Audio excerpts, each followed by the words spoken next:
End gold buyers, మీ కష్టాల్లో నమ్మకమైన మీ ఆత్మీయ నేస్తం.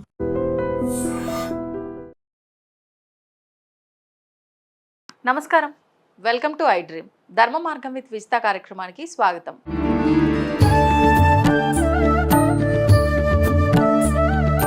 నమస్కారం అమ్మా. నమస్తే అమ్మ, ఈ మధ్యకాలంలో అడిగినా తప్పే, అడగకపోయినా తప్పే ఇలాంటి ప్రశ్నలు. అంటే చాలామందిలో ఒక సందేహం ఉంది, భర్త లేని స్త్రీలు బొట్టు పెట్టుకునే విధానం ఈ మధ్య కాలంలో మనం ఎక్కువగా చూస్తూ ఉన్నాం. వాస్తవానికి కొంతమంది అయితే భర్త ఉన్నప్పుడు పెట్టుకునే సైజ్ కన్నా కూడా భర్త వెళ్ళిపోయినాక పెట్టుకునే ఆ టిక్లీ సైజే ఇంకా పెద్దగా ఉంటుంది, ఈమెకి సోకులు ఎక్కువైపోయినాయి అంటే నేను అంటున్నాను, తప్పు కాదు. ఇలాంటి మాటలు మనం ప్రస్తుతం వింటున్నాము. అంటే భర్త వెళ్ళిపోతే బొట్టు తీసేయాలా, ఏం భర్తతో బొట్టు రాలేదు కదా, మంగళసూత్రాలు మెట్టెలు మాత్రమే ఆయనతో వచ్చాయి, ఏమైంది మేము బొట్టు పెట్టుకుంటే, నేను పుట్టిన నుంచి నేను బొట్టు పెట్టుకుంటున్నా అని మాట్లాడే వాళ్ళ వర్షన్ వింటే కరెక్టే అనిపిస్తుంది. కొంతమంది చెప్పే విధానం ఏంటి అంటే, భర్త లేడు కాబట్టి నీకు ఈ అలంకరణలు ఇవన్నీ ఆయనతోటే వెళ్ళిపోయాయి అనే భావన మనకు పూర్వ రోజుల నుంచి వస్తుంది, కాబట్టి అది ఆచరించడం మన పద్ధతి, అది ధర్మము అని చెప్తారు. ఇలా విన్నప్పుడు ఇది కరెక్టే అనిపిస్తుంది. అసలు మీ అభిప్రాయం ప్రకారం ఏది వాస్తవం అంటారు? అంటే కాంట్రవర్సీ దాంట్లో నన్ను ఇరికిద్దామని చూస్తున్నావు కాదమ్మా, చాలా మంది. ఎందుకంటే ఎవరి నమ్మకాలు వాళ్ళవి, ఎవరి విశ్వాసాలు వాళ్ళవి, ఎవరి పద్ధతులు వాళ్ళవి.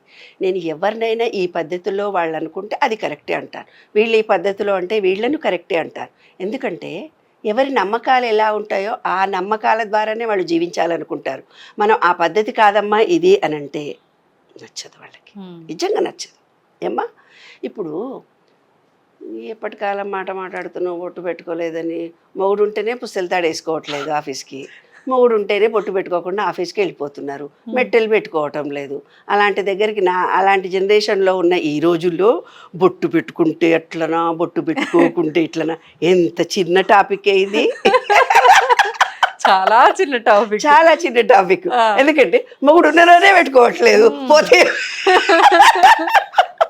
అవునా లేదా? కాబట్టి ఇప్పుడున్న వాస్తవిక జీవన విధానం ఎలాగుంది, ఆంతర రహస్యాలు ఏమున్నాయి, రెండు గనక మనం తెలుసుకుంటే మన ఆలోచన విధానంలో మార్పు కలుగుతుంది. మనం ఒక మాట ఒకళ్ళని అన్నాము అని అంటే వాళ్ళ మనసు నొచ్చుకోకుండా ఉండగలగాలి, వాళ్ళ నమ్మకాలు ఏమున్నాయో మనం అర్థం చేసుకోగలిగేటట్టుగా ఉండాలి. ప్రతిదాన్ని మనం విమర్శించాలంటే ప్రతిదీ విమర్శించవచ్చు, ఏనా? ప్రతి దాంట్లో ఒక మంచిని కూడా చూడగలిగే అభిప్రాయాన్ని మన జీవితంలో మనం ఏర్పరచుకున్నామనుకో, ప్రతి దాంట్లో మంచి కనిపిస్తుంది. అంటే చూసే దృష్టిలో ఉంటుందే తప్ప ద్రష్టలో ఉండదు. కాబట్టి నాన్న, ఎప్పుడు కానీ ఎవ్వరు ఎలా ఉన్నా కూడా వాళ్ళల్లో మంచిని చూడడం నేర్చుకోమని నేను ఫస్ట్ చెప్పే మాట ఇది. నా దృష్టి అలా ఉంటుంది నాన్న. నాకు అసలు క్రిటిసిజం చేయడం అనేది నాకు తెలియదు. ఎవరన్నా నన్ను క్రిటిసిజం చేసినా అయ్యో వీళ్ళ లెవెల్ ఇంతేనా అనుకొని వెళ్ళిపోతానే తప్ప నేను దాన్ని విమర్శిస్తూ కూర్చోను, అదే వాళ్ళు అన్నారని నేను బాధపడుతూ కూర్చోను. నా అనుభవం ద్వారా నేను చెప్తున్నా. ఎందుకంటే విశ్వం నిరంతరం మనతో ఉంది. మనం ఏ లెవెల్లో ఉన్నామో తెలిస్తే ఆ లెవెల్ అట్రాక్షన్నే మనము రిసీవ్ చేసుకోగలుగుతాం. ఎప్పుడూ మనుషులను విమర్శిస్తూ పోతే, విమర్శించే మనుషులే మన జీవితంలో ఎంటర్ అయినప్పుడు, మనం అనుకున్న కోరికలు నెరవేరినప్పుడు ఆ బొట్టు పెట్టుకుంటే నీకెందుకు, పెట్టుకోకుంటే నీకెందుకు, ఇంకో మాట అనుకున్నావా? కానీ ఇక్కడ పసుపు అంటే ఏంటి, కుంకుమ అంటే ఏంటి, ముత్తైదు అంటే ఏంటో విషయం తెలుసుకోవాలి విశ్వ నియమాలను అనుసరించి. విశ్వంలో కుంకుమ అనేది స్త్రీ, పసుపు అనేది పురుషుడు. ఆమె కుంకుమ పెట్టుకుంది, స్త్రీ శక్తిని యాక్టివేషన్ చేసుకుంది, అందులో తప్పేముంది? పుస్తెలు ఉంటే కదా పసుపు పెట్టేది, పుస్తెలు లేవు ఆమెకి, భర్త లేడు, అందులో తప్పేముంది? తప్పు లేదు. ఎందుకు అలా చేశారు అనంటే, ఆమె అద్దము చూసి బొట్టు పెట్టుకొని అందమైన జడ వేసుకున్నప్పుడు ప్రతి స్త్రీ కోరుకునేది పురుషుణ్ణి ఆకర్షించాలని. ఎందుకంటే మైనస్ ఎప్పుడు ప్లస్ను ఆకర్షిస్తుంది, ప్లస్ ఎప్పుడు స్త్రీలు ఎలా ఉన్నారా అని చూసే దృష్టి ఒకటి విశ్వంలోనే ఉంది. అంటే ఏంది, ఏవైనా రెండు చిలకల్ని చూడు రెండే కలిసి ఉంటాయి, రెండు బర్డ్స్ని చూడు ఏవైనా రెండే కలిసి ఉంటాయి, బటర్ఫ్లైని చూడు రెండే కలిసి ఉంటాయి, కాకుల్ని చూడు రెండే కలిసి ఉంటాయి, గ్రూపుగా ఉంటాయి. అంటే ఏంది, ఏదైనా ఈ విశ్వంలో స్త్రీ పురుష శక్తులు రెండు కలిసే ఉన్నాయి. ఈ విశ్వమంతా కూడా మమైకంతో కలిసి ఉన్నటువంటి స్త్రీ పురుష శక్తి, అంటే శివపార్వతులలాగా కలిసి ఉన్నటువంటి పాజిటివ్ నెగిటివ్ ఎనర్జీతో మమేకమై ఉన్నటువంటి ఈ శక్తిలో పసుపు అనేది ఆమె పోయింది. తన జీవితంలో పసుపు అనేది, పుస్తలు అనేవి పోయినాయి. కుంకుమ అనేది స్త్రీ శక్తి ఉంది, ఆమె పెట్టుకోవచ్చు. నా దృష్టిలో ఇవాళ పెట్టుకోవచ్చు. ఇప్పుడున్న అమ్మాయిలు కుంకుమ ఇలా ప్రెస్ చేసి పెట్టుకుంటే ఇక్కడ ఉండే ఎనర్జీ పాయింట్ అని చెప్తాను. దాని పూర్వకాలంలో ఆత్మ అని అన్నారు, ఎనర్జీ పాయింట్ అన్నారు. ఇలా ఎప్పుడైతే ఇలా నొక్కిపట్టి పెట్టుకుంటామో ఆజ్ఞా చక్రం యాక్టివేషన్ జరుగుతుంది. అది చాలా అవసరం. నీళ్ళు నామం పెట్టుకుంటావా, ఇలా ప్రెస్ చేసుకుంటావో అది నీ ఇష్టం. బొట్టు పెట్టుకోవడం అనేది మన ఆత్మలో ఉన్నటువంటి దాన్ని యాక్టివేషన్ కలిగించుకోవడం. జస్ట్ నిన్న నాన్న స్నానానికి వెళ్ళపోతూ బయటికి వచ్చి ఎవరికో అర్జెంటుగా నేను ఒక మాట చెప్పాలి. పైనుంచి ఆ పూలవాడిని పిలువు నాన్నని కిందుండే అమ్మాయి అంటే నువ్వు బొట్టు పెట్టుకోలేదు అని అన్నది. అది నేను స్నానం చేసి ఉతలికి రాగా ఎవరో వచ్చారంటే నేను బయటకు వస్తాను. మాలోడు అంటాడు, అంటే బొట్టు పెట్టుకోలేదు మర్చిపోయినరా అంటాడు. అంటే మనను ఒక రూపంలో చూసినటువంటి వ్యక్తులు ఇలా కాకుండా వేరే తీరు చూస్తే వాళ్ళు యాక్సెప్ట్ చేయలేకపోతున్నారు. అది మనం అప్రిషియేట్ చేయాలి కదా నాన్న. కాబట్టి భర్తతో సంబంధం లేదు కుంకుమ అనేది. కుంకుమ అనేది స్త్రీ, పసుపు అనేది పురుష శక్తి. స్త్రీ శక్తి పురుష శక్తి రెండు జాయింట్గా ఉండేటందుకు కుంకుమను ఇక్కడ పెట్టి ఇమీడియట్గా పసుపును పుస్తలకు రాస్తారు, కాళ్ళకు రాస్తారు, గంధాన్ని మనం గొంతుకు రాస్తారు, అక్షింతలు వేసి ఆశీస్సులు ఇమ్మంటారు. అంటే ఆత్మ అక్షింతలకు పాజిటివ్ ఎనర్జీ ఉంటుంది. మీరు ఎవరినన్నా ఆశీర్వదించినప్పుడు అక్షింతలు వేస్తే మీరు ఏమనుకుంటే ఆ కోరిక తీరుతుంది. అందుకే అక్షింతలు వేస్తారు. ఇవి ఆంతర రహస్యాలు. కాబట్టి బొట్టు పెట్టుకోవచ్చు, పెట్టుకోకూడదు, అది నీ కన్వీనియన్స్, వాళ్ళ ఇష్టాన్ని బట్టి, వాళ్ళ కన్వీనియన్స్, వాళ్ళ పరిస్థితి. దోషం అనేది ఏమి ఉండదమ్మా. అసలు లేదే. స్త్రీ అంటేనే కుంకుమ, ఓకే. పసుపు అనేది పురుష శక్తి. పసుపు కుంకుమ రెండు దేవుడి మీద వేయడంలో మనకు వస్తే ఇది ప్లస్, ఇది మైనస్, ఇది శివుడు, ఇది పార్వతి. రెండింటిని మనం ఎప్పుడు బ్యాలెన్స్ చేసుకోవాలి. అప్పుడే పురుష శక్తి ఎక్కువ కాదు, స్త్రీ శక్తి ఎక్కువ కాదు. స్త్రీ శక్తి పురుష శక్తి ఇంబ్యాలెన్స్గా ఉన్నప్పుడే మనం బ్యాలెన్స్, స్త్రీలు స్త్రీలా ఉండడు, పురుషుడు పురుషుల్లా ఉండడు, అప్పుడు గొడవలు జరుగుతాయి. అందుకే పసుపు కుంకుమ రెండింటిని పట్టుకొని దేవుడి మీద మనం వేసినప్పుడు మనం బ్యాలెన్స్ అయిపోతాం కదా. పురుష శక్తిని పట్టుకున్నాము, స్త్రీ శక్తిని పట్టుకున్నాం, దేవుడి మీద వేస్తున్నాం.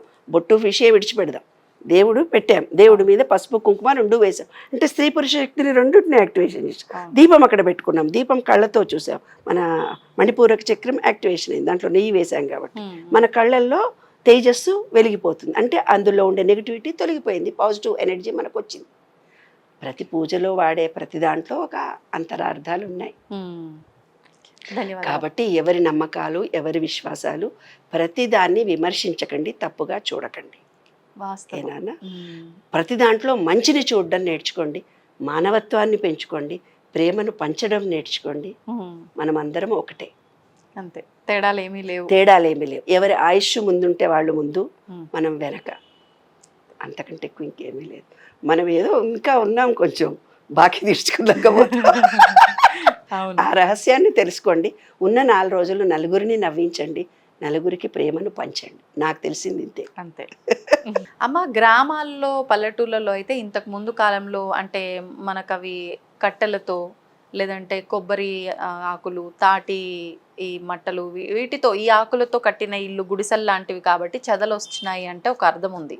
కానీ ఇప్పుడు సిటీల్లో మనకి సిమెంటు వీటన్నిటితో కట్టిన ఇళ్లలో కూడా చెదలు రావటం అనేది మనం చాలా వరకు గమనిస్తున్నామమ్మా. అసలు సిమెంటు వీటికి కూడా చెదలు వస్తుందా? మరి ఈ చెదలు రావటం కూడా నార్మల్గా మనం తీసి పారేయట్లేదు. కొంతమంది చెదలు రావటం అనేది లక్ష్మీదేవి రావటానికి సంకేతం అంటున్నారు, మరి కొంతమంది చెదలు రావటం మంచిది కాదు అంటున్నారు. అసలు నిజంగా ఈ చెదలు రావటాన్ని గురించి మనం ఇంతగా ఆలోచించాల్సిన అవసరం ఉందంటారా? ఏం లేదు నాన్న, ఈ విశ్వంలో ఉన్నటువంటి కొన్ని జీవాలకి మనకు లా ఆఫ్ వన్నెస్ అంటే విశ్వంలో కొన్ని జీవాలు ఉన్నాయి కదా, ఆ జీవాలు గనక చచ్చిపోతే మనిషి జీవనం లేదు తెలుసా. మనిషి జీవనం పూర్తిగా ఆ జీవాల, అదే కరోనా అని కూడా మనం అనుకున్నాం కదా, అప్పుడు అనుభవించినప్పుడు జీవాలన్నీ చచ్చిపోతూ అవన్నీ మన మీద దాడి చేసినాయి అనుకున్నాం కదా. కాబట్టి ఒకదానికొకటి లింక్ ఉంటుంది. ఏంది, మన ఇంట్లో ఏదన్నా కుళ్ళిపోయిన ఆహార పదార్థం ఉందనుకో, పప్పు కూర చారు, అది మనం ఏం చేస్తాం, డస్ట్బిన్లో పడేస్తాం కాదు, మిగిలిపోయిన అన్నాన్నికేమో పక్షులకు వేయాలి, కూరలు ఏదో ఉంటుంది అట్లా పెట్టేస్తే పొద్దున కల్లా ఈ వాతావరణానికి వాసన వచ్చి అవును. ఇట్లా బూజులాగా వచ్చేస్తుంది. వాటిని మట్టిలో పడేయాలి, ఎక్కడో ఒక చోట మట్టిలో పడేయాలి. మట్టిలో పడేస్తే ఆ చిన్న బూజు వచ్చిన దానికి ఇంకా చిన్న పురుగులు పుడతాయి మరునాటికి. ఆ పురుగులను తింటేందుకు ఇంకా పెద్ద పురుగులు వస్తాయి, ఆ పెద్ద పురుగులు తింటేందుకు పిట్టలు వస్తాయి, పిట్టలు తినకు ఇంకా పెద్ద పెద్ద పిట్టలు వస్తాయి. అంటే చైన్ రియాక్షన్ ఇదంతా. మనం ఏ ఆహార పదార్థాన్ని పక్షులకు వీళ్ళు ఎవరికి లేకుండా డస్ట్బిన్లో పడేసి స్మాష్ చేసేసేస్తున్నామో ఆ జీవాలు బతకడానికి చెట్లు ఉంచలేదు, భూమి ఉంచలేదు, మరి ఏవీ లేవు కదా. ఏమీ ఉంచినప్పుడు ఎక్కడో ఒక చోట అవి ఆవాసాలు ఏర్పరచుకొని ఉండాల్సిందే కదా. ఇప్పుడు కోతులు ఎందుకు, పాములు ఎందుకు ఇండ్ల మీద పడి వస్తున్నాయి అంటే అవి ఆవాసాలుగా ఉండే ప్రదేశాల్లో మనం కొంపలు కట్టుకున్నాం. మన ఇళ్లలో కట్టుకున్నాం కాబట్టి పాములు ఉండే ఏరియాలు కాబట్టి ఆ పాములు ఎక్కడికి పోతాయి, కొంచెం వానబడి ఆగిపోగానే ఆ పాములు ఇక్కడ నిన్న పాము వచ్చింది, ఆ పామును చూసినాం. పాములు ఉండే ప్లేస్కు మీరు వచ్చారు కానీ మీరుండే ప్లేస్కు పాములు రాలే, మనమే మరి ఇబ్బంది కలిగించాం. అలాగా ఏదైనా ఒక నెగటివిటీ జరిగి ఇంట్లో చెదలు పట్టడము అంటే ఏంటంటే ఆ పచ్చి చెక్క తెస్తారు, పచ్చి చెక్క తెచ్చి కబ్బోర్డ్స్ తయారు చేసి పెడతారు హడావుడిగా. ఆ చెక్క ఆరిపోయి ఉండదు, పూర్తిగా డ్రై అయిపోయిన చెక్క పెడితే నీకు చెదలు రాదు. పచ్చి చెక్క కనుక పెడితే ఆ పచ్చి చెక్కలో పురుగు ఉంటుంది. అది మనం ఎందుకంటే కబ్బోర్డ్స్ అనేవి ఎప్పుడు వాడము, కొన్ని పైన ఉండే అటకలు స్టైల్గా చేయించుకుంటాం కానీ దాంట్లో ఏముంటాయో కూడా మనకు తెలియదు, ఏ వస్తువు ఏం పెట్టినామో కూడా మనకు తెలియదు. పెట్టిన వస్తువు తీసుకుందామన్నా అంత పైకి ఎక్కలేము, తీసే ఓపిక చూసే ఓపిక మనకు లేవు. అట్లా 3 నెలలు 4 నెలలు 5 నెలలు అయ్యేసరికి అక్కడి ప్రాంతంలో ముందు చెదలు పట్టడం మొదలు పెడుతుంది. తీరా నీవేదో ఊరికి వెళ్ళావు, ఒక 15 రోజులో నెల రోజులో రాలేదు, అప్పుడు మొత్తం వ్యాపించే దాని సామ్రాజ్యం, అది ధనరాజ్యాన్ని తన ఏలుకుంటుంది. అట్లా కబ్బోర్డ్స్ నిండా చెదలు పట్టింది అంటారు. దానికి ఇప్పుడు చెదల మందు వేస్తారు. ఇంకొకటి ఏంటంటే ఎప్పుడైతే ఇంట్లో చెదలు పట్టడం మొదలుపెట్టిందో ఆ ఇంట్లో వ్యక్తుల్లో నెగిటివిటీ ఫీలింగ్స్ ఎక్కువ ఉన్నట్టు లెక్క. అవునా అమ్మా? ఆ ఇంట్లో నెగిటివిటీ చాలా ఎక్కువ ఉన్నట్టు లెక్క. చూడు నాన్న, మంచి ఉన్నప్పుడు ఏం జరుగుతుంది, మనకు సుగంధపు వాసన వస్తుంది, మల్లెపూల వాసన వస్తుంది, సన్నాయి మెట్టెల సౌండ్ వస్తుంది, గజ్జెల సౌండ్ వస్తుంది అని అంటారు కదా. మరి ఎప్పుడైతే పురుగులు, బూచులు, బావులు, ఈ ఎలకలు, పాపం రావాల్సిన జీవులన్నీ మన ఇంట్లోకి వస్తుందంటే ఇంట్లో ఉన్నటువంటి వ్యక్తులు కేర్ నాటుగా ఉన్నారు, ఇంటి మీద శ్రద్ధ పెట్టలేదు అని అర్థం. శుభ్రత లేదు అంటే నెగిటివిటీ ఉన్నట్టు లెక్క. శ్రద్ధ లేదు అని అంటే వాళ్ళ ఇంట్లో ఒక అన్యోన్యత కానీ, ఒక అనురాగము, ప్రేమలు కానీ, ఒక మనిషే కష్టపడుతుంది అందరు సహాయ సహకారాలు అందించాలనే మనస్తత్వాలు వాళ్ళ ఇంట్లో ఎవరికి లేవు అని అర్థం. దానికి సూచననే ఇది. అంటే ఎవరో ఒకళ్ళ మీదనే ఆధారపడి, మూడో పెళ్ళాము ఇద్దరే, ఇంకో ఆమె ఏం పట్టించుకోరు, వాళ్ళ డ్యూటీలు వాళ్ళు చేస్తుంటారు. పురుగు వచ్చింది చూసుకోపోయి ఏం చేస్తావు, సాయంత్రానికి ఎవరో మనం పంపిస్తాంలే అంటారు. అంటే శ్రద్ధ పెట్టడం లేదు ఇంట్లో ఉన్న వ్యక్తులందరూ. ఎప్పటి కాలంలో పాపం మా కాలంలో అయితే ముసలోళ్ళో ముడుగోళ్ళో పని లేని వాళ్ళు ఉంటుండే, అయ్యో ఈ కబ్బోర్డు ఆ కబ్బోర్డు తోచనప్పుడల్లా తీసి దీన్ని అక్కడ పెట్టేవాళ్ళు, దాన్ని ఇక్కడ పెట్టేవాళ్ళు. ఇప్పుడు భార్యాభర్తలు ఇద్దరే ఉంటారు.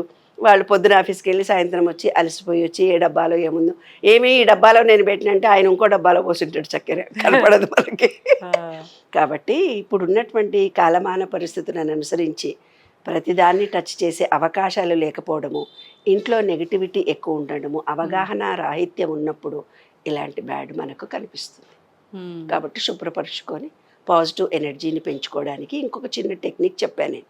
ఏంది, ప్లాస్టిక్ బౌల్స్లో కానీ గాజు సీసాలో కానీ దొడ్డు ఉప్పు అని ఉంటుంది, ఉప్పు రా సాల్ట్ 4 వైపులో పెట్టుకోవాలి ఇంట్లో. ఏ పురుగులు కూడా మన ఇంట్లోకి రా. ఎప్పుడైనా ఆ ఉప్పు నల్లబడిందంటే మీ ఇంట్లో నెగిటివిటీ ఉన్నట్టే లెక్క.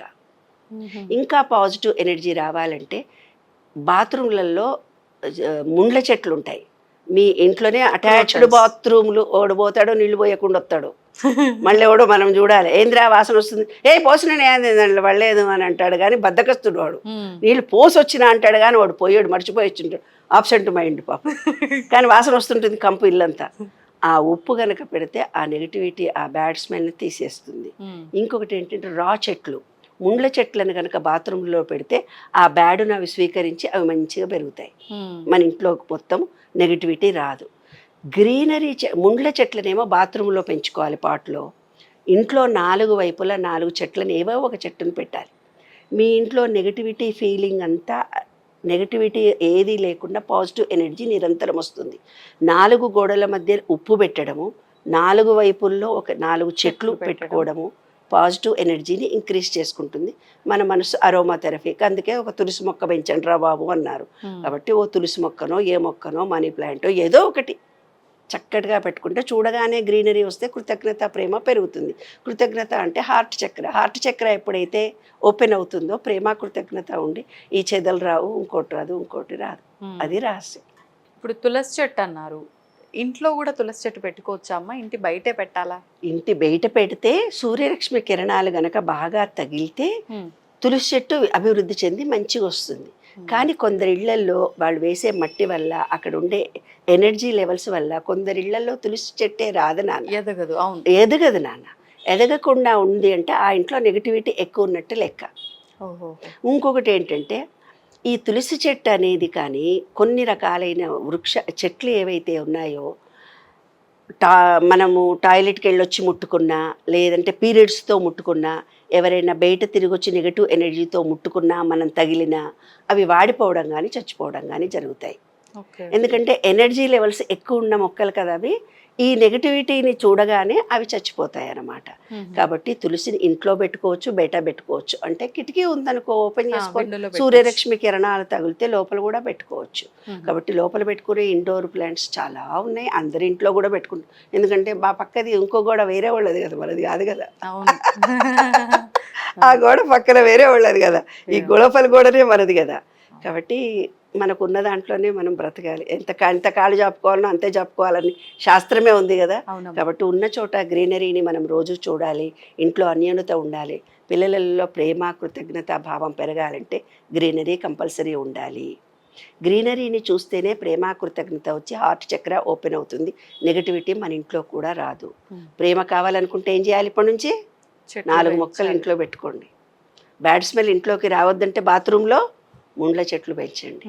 నెగటివిటీ వైరస్ ఏమీ రాకుండా ఉండాలంటే ప్లాస్టిక్ దాంట్లో కానీ గాజు దాంట్లో కానీ ఉప్పు వేసి 4 వైపులా పెట్టుకోండి. ప్రతి అమావాస్య మరునాడు తీసేయాలి. అమావాస్య వరకు ఉంచి అమావాస్య మరునాడు అన్నీ తీసి పడేసి కడిగి మళ్ళీ కొత్త ఉప్పు పెట్టాలి. ప్రతి అమావాస్య వరకు ఉంచాలి. ఓకే, అది రహస్యం. ధన్యవాదాలమ్మా. తవ్వుతూనే శివలింగం సరే దాన్ని అట్లా కప్పేసేయండి, చూపించదండి. Krishna is there. మూర్తి పూజ కాదు, సాక్షాత్ బ్రజేంద్ర నందన భగవాన్ ఉన్నారు మూర్తిలో. ఏమీ ఆశించకుండా ఆరాధించే వాళ్ళు కూడా ఉన్నారా ప్రభుజీ? నిజమైన భక్తి అంటే మనకు తెలియదు కాబట్టి